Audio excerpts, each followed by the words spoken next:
होता. अन्यायाविरुद्ध लढण्याचा इरादा तसा नेक होता. असा रामजी बाबाचा लेख डॉक्टर भीमराव आंबेडकर लाखात नाही तर जगात एक होता. सूर्याप्रमाणे तेज देणारे व्यासपीठ, चंद्राप्रमाणे शीतल छाया देणारे परीक्षक आणि चांदण्याप्रमाणे चमकणाऱ्या माझ्या मित्रमैत्रिणींनो, सर्वांना माझा नमस्कार. माझे नाव श्रद्धा आहे. आज मी आपणासमोर महामानव डॉक्टर बाबासाहेब आंबेडकर यांच्याविषयी बोलणार आहे. सर्वप्रथम डॉक्टर बाबासाहेब आंबेडकर यांच्या जयंतीनिमित्त सर्वांना खूप खूप शुभेच्छा. डॉक्टर बाबासाहेब आंबेडकर हे एक महान नेते होते. त्यांचा जन्म 14 एप्रिल 1891 रोजी मध्य प्रदेशातील मऊ या गावी झाला. त्यांच्या वडिलांचे नाव रामजी व आईचे नाव भीमाबाई असे होते. डॉक्टर बाबासाहेब आंबेडकर हे लहानपणापासूनच अत्यंत हुशार व महत्त्वाकांक्षी होते.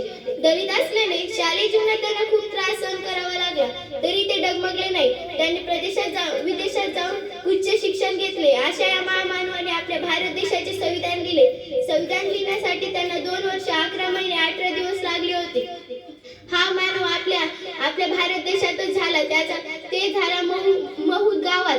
आणि ह्या महामानवाने आपल्याला सांगितले, शिका, संघटित व्हा आणि संघर्ष करा. शिक्षण हे वाघिणीचे दूध आहे, जो पेईल तो गुरगुरल्याशिवाय राहणार नाही असे ते म्हणत. डॉक्टर बाबासाहेब आंबेडकर यांना बघून असे म्हणावे वाटते की सन्मान त्याचे, स्वातंत्र्याचे हक्क ज्यांनी दिले होते, प्रणाम त्या महामानवाचे ज्यांनी संविधान लिहिले होते.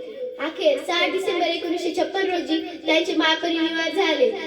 डॉक्टर बाबासाहेब आंबेडकर हे एक अलौकिक व्यक्तिमत्व होते. शेवटी एवढंच म्हणे, दलितांची तलवार होऊन गेले, अन्यायाविरुद्ध प्रहार होऊन गेले. दलितांची तलवार होऊन गेले, अन्यायाविरुद्ध प्रहार होऊन गेले. होते ते गरीबच, पण जगाला कोणी नूर देऊन गेले. वर्गाच्या बाहेर बसून सुद्धा भारताला संविधान लिहून गेले.